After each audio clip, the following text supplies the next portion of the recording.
Hey, what's going on, guys? This is Miasin and welcome to my Metalfoes testing video. So before you start, friendly reminder to like, subscribe, blah blah blah. And yeah, let's get right into it. So for replay number 1, I have full combo. As you can see, it's just Abductor with I guess it's 2 scales with 1 pendulum card. It doesn't necessarily have to be 3 Metalfoes. And my opponent is playing irrelevant deck, but wait, hold on, I'm going second. Oh yeah, okay, so it did matter a bit. It mattered quite a lot, but at least I can play through an Infinite or an Ash on Abductor because I got really skillful and I top deck Magician Souls, which is obviously what any skillful Yu-Gi-Oh player has to do. And in case you were wondering, can this deck play through 3 to 4 interruptions without hand traps, without freaking utility cards, and consistently? The answer is obviously absolutely not. It's kind of like asking, can your Gimmick Puppet FTK deck FTK? No, because there's no such thing as a Gimmick Puppet FTK deck. The deck, it just doesn't exist. Stop trying to like create things that just will never exist. Metalfoes inconsistent AF without Astrograph and Electrum. You can forget playing around interruptions. And even if with those cards, the deck is still not broken. It was only insane back in the days because the format was kind of like weaker and slower. Like, people were going normal Trickstar Candina pass. Like, of course the deck is tier 0, or people were going like Masterpiece pass. That's nothing. Nobody's scared of that, but now it's kind of scarier. Or people were making like 5 negates and pendulums. It's really not that much, honestly. 5 negates, that's being generous. Most people were doing like 3 or 4 negates. It's really not that much. Of course you could actually play through it if your hand is insane, but things have changed. Anyways, yeah, Abductor, blah blah blah, 2 scales, okay, it's whatever. He has a face down Goki Pole, so as long as I don't attack over this first, I'm winning. At least I know what Goki Pole does actually. I already know what the card did, but I forgot that it actually popped a card if it, you know, special summon the vanilla monster. It's actually really stupid. Yo, moral of the story, man, yo, everybody should play Goki Pole. The card's insane, man. You can, oh, it's even an Mirage target. Whoa, card's insane. Yo, say word. But, yes, indeed, I actually went for the Magician Souls already, so I even have the second one, the second copy. And then Link Cross at this point doesn't even change anything because I already have like mad resources. Even if Link Cross gets banned, nothing changes to this deck, eh? Just FYI. But if Magician Souls gets banned, you can throw this deck in the garbage. Literally, it's unplayable. I mean, even with all those cards, the new support changed nothing. It's just, it's more political than anything. I know I keep using that word, but it's exactly what it is. People just want to see a video like on, you know, the deck now that they got more support because they think that the support actually matters, but no. This spell card is like, it's so extremely underwhelming because it stops you from drawing early with Metalfoes Fusion, and also using a material from your extra deck, it barely matters. It's just very not broken. And then the fusion, by the way, the translation was actually incorrect. It's not a Metalfoes and an effect monster. Apparently it's a Metalfoes and a fusion, which makes it go from bad to borderline unplayable. So congratulations, Konami, for actually ruining a card that wasn't even good to begin with. I don't know why, but yeah. I know it's not Konami's fault. They kind of designed the card to be like that in the first place, but oh, that's so sad, honestly. Yeah, anyways, I'm fusing with Volflame because I want the Bismo gear to be in the skill. That's also like a really cool way of unblocking your skills because sometimes you have 2 skills that'll reuse their effects. So it allows you to, you know, get them into the extra deck so you can... Yes, I know you understand. Oh, that's actually really cool. I mean, it's nothing special, but... oh, what's going on with me? Yes. Oh, by the way, you really unique play. This Mithrilium, once you set a quick play full Metalfoes Fusion, sometimes what you can do is actually bounce back your own full Metalfoes Fusion, attack with all your monsters, and in battle phase your opponent is like, haha, I survived it with 100 life points, and you're like, LMAO, full Metalfoes Fusion, attack for game. It's like 5,000 extra damage, because you fuse using the Mithrilium, you revive back like something, and, you know, the monster that you just summoned, that's actually really nasty. So that's actually an OTK that I've used to do quite a lot. And not to forget that Orichalc is actually a Chaos Max. I mean, it's a Chaos Max for all of your Metalfoes. That's super scary. It's just if a Metalfoes monster attacks a defense position monster, inflict double piercing. I won a feature match in a YCS, thanks to that. Yeah.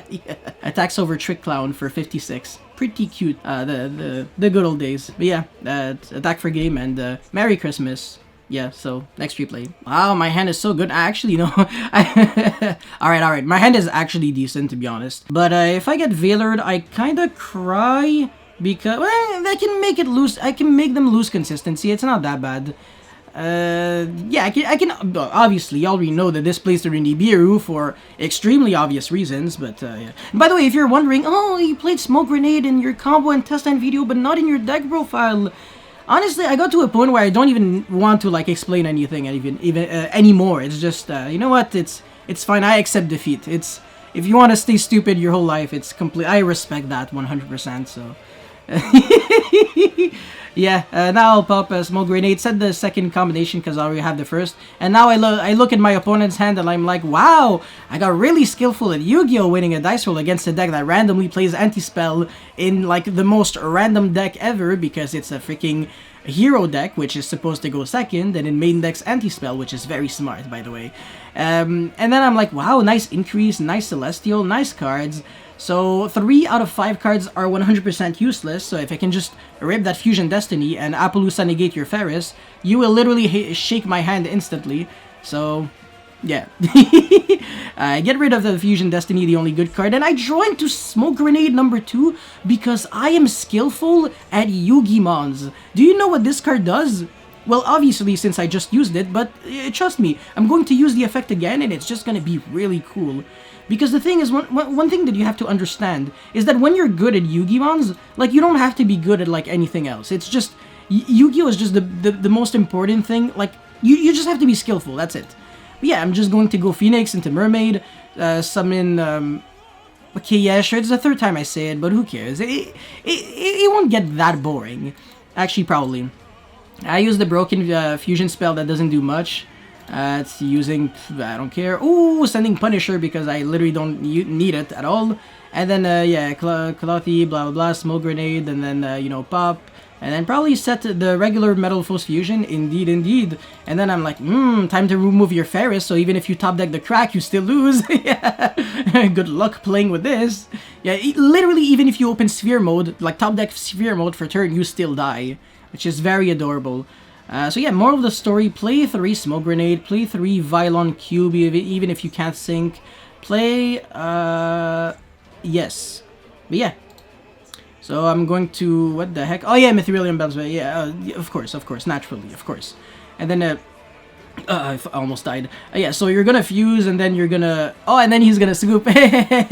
Of course, he didn't play it out. What was his top deck? Ah, Solid Soldier, nice deck. I'm only going to negate it with Appaloosa, and you're gonna die.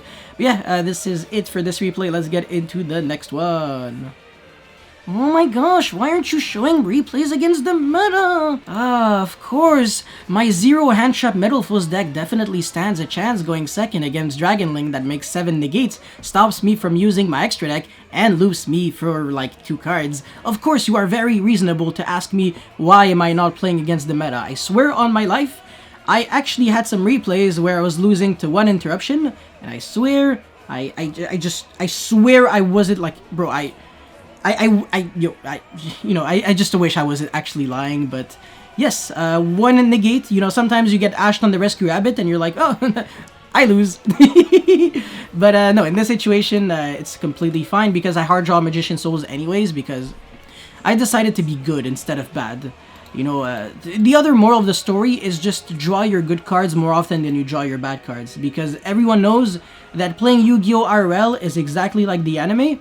And another thing that I realized is that every time you brick, it's not because your deck building skills are garbage or because you got unlucky. It's only because the EDO Pro AI is just trash and has not been programmed correctly. If you brick, it's only because the developers of EDO Pro Ignis made sure that when they implemented the algorithm, they wanted you to brick more often. There's no way for them to tell what's a bad card and what's a good card.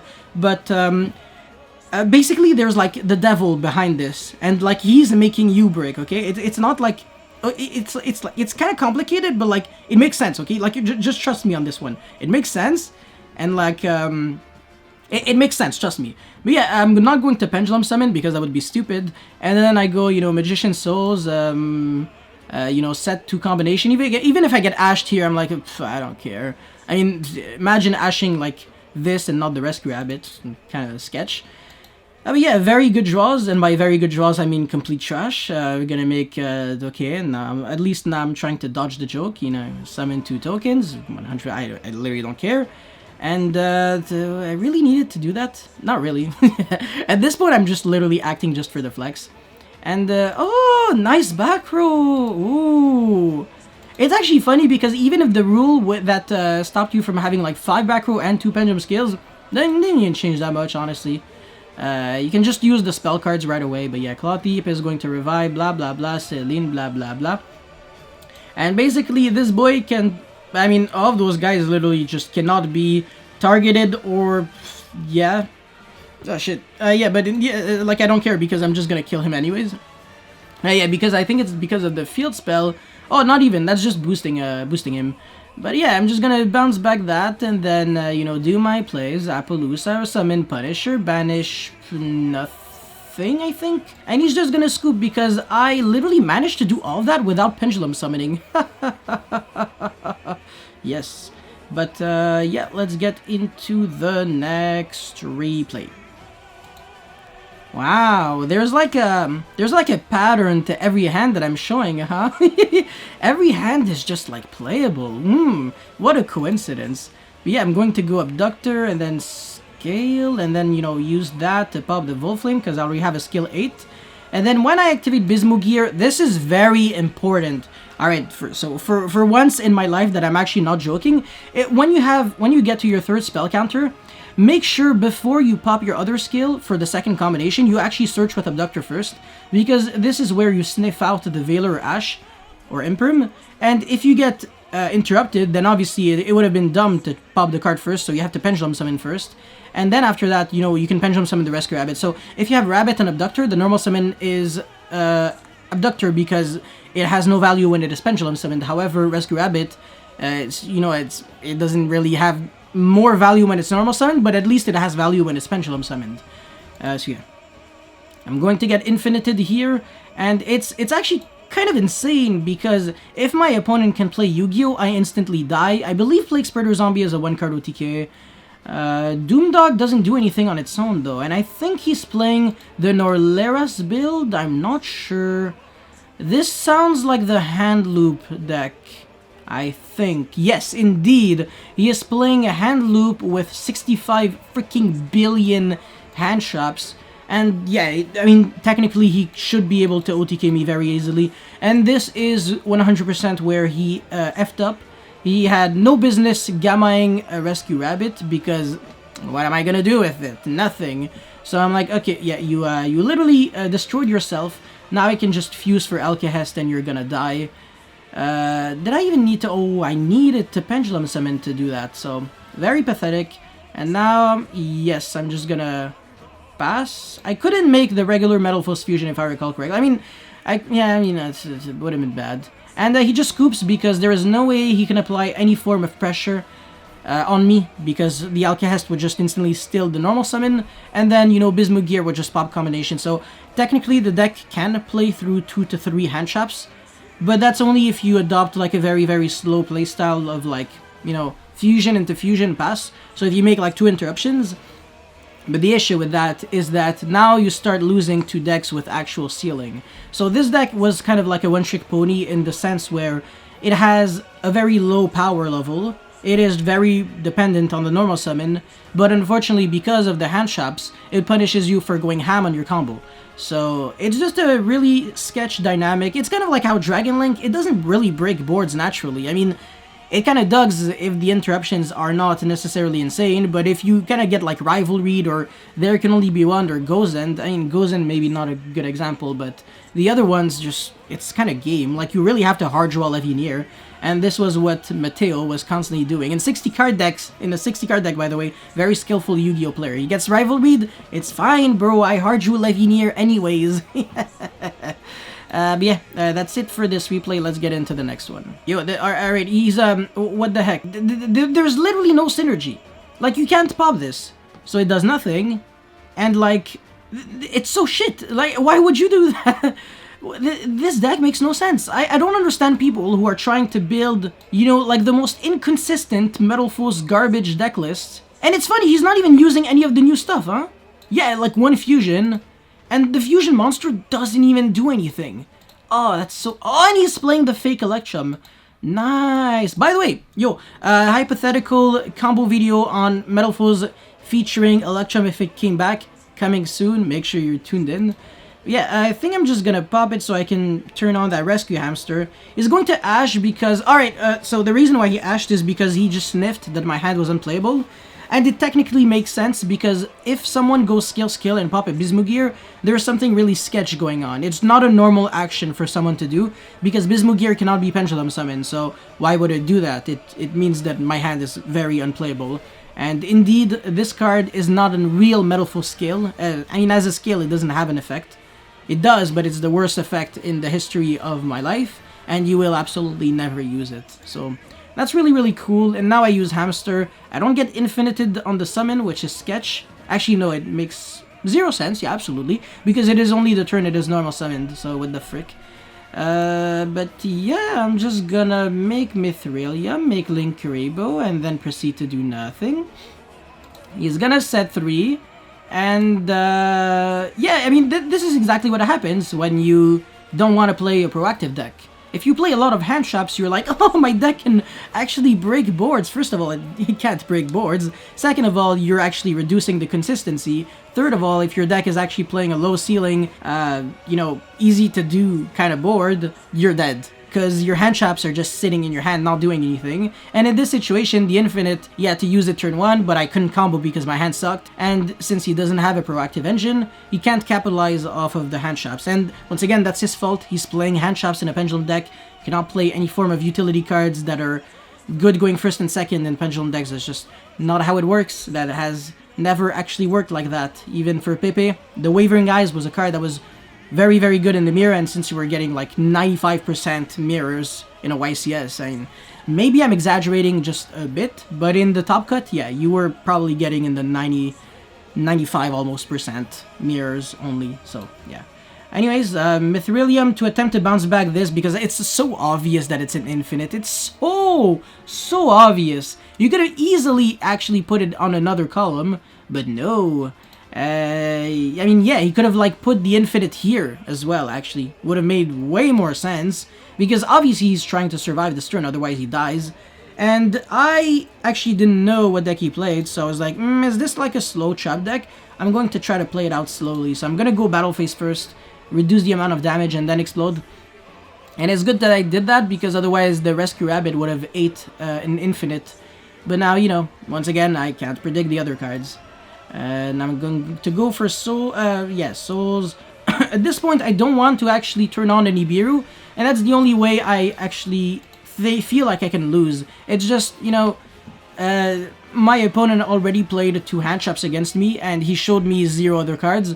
I'm expecting the worst case scenario, which is I get Nibiru'd. So I'm like, okay, I need to put myself in a position where it just doesn't affect me. And, you know, now there's so much more pressure on him because this Magician's Souls staying on the field is going to send combinations again for next turns.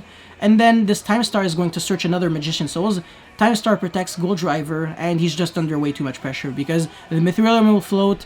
I can summon Vanisher next turn, banish a monster, and he's just gonna die. He's really in the position where he has to destroy me, and once again, very reactive engine, 100% gets what he deserved. So yeah, next replay now. Yes, as you actually realized, I literally have not played against almost a single real deck, and the reason for that is because truly this deck cannot consistently beat meta decks. Once again, I repeated myself along like several times. Metalfoes are not broken. Stop thinking that. We need ELECTRUM back, we need Astrograph back, and potentially Masterpiece back, but that would kind of not be healthy for Yu-Gi-Oh! Unless if, like, Monarch's Erupt and Skill Drain gets banned, but that will obviously never happen. Anyways, now I feel like I can't really lose because he has 2 Gem Knight Gardens on the field. By the way, another really cool thing, insane Gem Knight combo, Gem Knight Garnet combo coming very, very soon. So once again, make sure you are subscribed if you don't want to miss it, blah blah blah. But yeah, it's very fun combos, very unique. Oh my god, I've never done this before. No way, I can't believe I actually think of all of that and I actually innovate the combo even more every single time. Wow, oh my, I have such a high IQ. No way, wow. Oh my god, I even make banana, I get 2 tokens. I have just so much fun playing this game and playing this deck. It's just so different every single hand, you know? And by different, I mean sometimes I don't have combo and I cry, and sometimes I have combo and I get handtrapped and I cry. Or sometimes I have combo, my opponent doesn't have handtrap, but I still cry because I'm a sad man and I need to cry. But yeah, the Solver into... oh, this was actually really smart, actually. Alright, I needed to keep Bismugear as a skill, so what I did is Mithrilium, bounce it back to my hand, and then activate the crappy Rescue Hamster that I don't need, and then fuse with it for Vortex, in attack position, by the way, because I'm trying to go for game, and it actually bounces back in attack position monsters, so your mustache tree can go back to your hand. It doesn't matter because I'm gonna kill him anyways. And then I Pendulum Summon, and then I pop the... No, okay, not yet. Yeah, I wanted to have a Metalfoes card in my extra deck, so when I pop this, it actually does something instead of doing nothing. And then I revive back this, it banishes this, and then he gives me the win because he's dead, and yes, next replay. Alright, I'm literally on the final replay. So yeah, once again, Abductor, 2 Metalfoes, and the Pendulum. The 5th card can just be miscellaneous, it doesn't matter because you're a gooch anyways. Very skillful Yu-Gi-Oh player, has Preparation of Right, Dark Ruler no more, and top decks Regeki for turn. Once again, very skillful Yu-Gi-Oh player, especially when you're playing 57.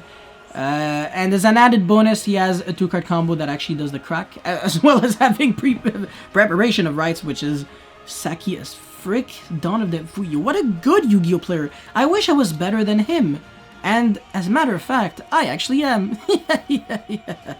But yeah, I'm going to pop my Abductor because I want to keep this. And then the sketchiest play in the entire universe, if I get Infinite or Veiled or anything, I scoop the game because I can't freaking play. Because I can't play. Because I literally cannot Pendulum Summon. And even if I could, I would still be dead. So it doesn't matter. But yeah, now I win the game because I couldn't... I mean, I didn't get interrupted here, and I keep repeating myself. Dark Ruler doesn't actually affect this deck whatsoever. The correct approach to beat Metalfoes is not by breaking their board, but by by preventing it from... I didn't need that, by the way. I didn't need it. This was just like the icing on the cake. But yeah, no, it's absolutely beautiful. Smoke Grenade of the Thief, actually. The actual Thief. So I'm just going to pop it. And you know, pop it and then get Metalfoes Fusion. Look at my hand, look at their hand, and I was like, you have Dark Ruler, interesting. You have Preparation of Rights, you have freaking Ava, and you have Maximus Dragma. Interesting. I know I can make Dweller, so this Maximus Dragma doesn't do anything.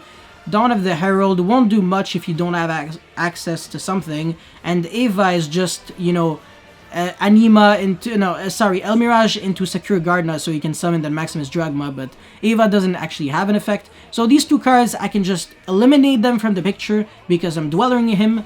The only way I lose is with really sketchy shenanigans with Preparation of Right, sorry, Dawn of the Herald, and some form of top deck.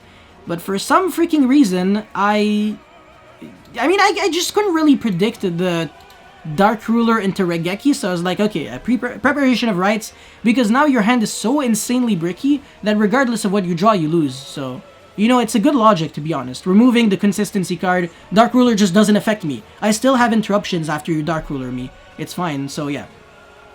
Akashi, blah blah blah, Mithrilium, blah blah. And then, you know, Abductor, Celine. Fun, fun, fun for everyone. I can make Alkahest now, which is cool. And it's actually hilarious to make Alkahest when you're under Dark Ruler, but it's kind of fine because I can keep playing from there. And I don't have to make Appaloosa like a moron because there's nothing to negate. So, yes. And then I'm gonna make a Dweller. Oh yeah, not before bouncing back this so I can pop a bit with Bismugear. And yes, as soon as this actually, yes, indeed. And then get the end phase search. And then revive back... who cares? And then get my in-phase search, yes indeed. And then I'm gonna Dweller on standby, so I'm like, Dark Ruler, please come at me. If I get, you know, Dark Rulered, I don't care because I can still, you know, do some plays. I don't know why I made Alcahest necessarily. Oh yeah, I guess the Pendulum summon one more from the extra deck. Makes sense, honestly. Better to have, like, an Alcahest that does nothing and then get a recycle bag than just, you know, only summoning 2 monsters and getting a Link Cross token popped. But yeah, Dark Ruler, I'm like, why are you Dark Ruling me when you don't have a play? And then I see the Regeki and I'm like, ah, you motherfucker piece of shit. Okay, this game is gonna take a little bit longer, but it's fine because your best play is summon Labyrinth Wall in defense, pass. And I'm like, okay, that's completely fine because Regeki is still not the way to beat me. I still have OTK for next turn. Yes, you can get Dark Rulered into Regeki and still win, indeed. But yeah, you know, I just flip my combination and I kill you because I have a stacked extra deck, a stacked graveyard, you're dead. And yes, I believe you should be dead in a matter of, yeah, right now. So that's pretty much it for this Metalfoes testing video. Moral of the story is the deck broken, absolutely not, get a life. And thank you for watching, blah blah blah, see you next time, peace.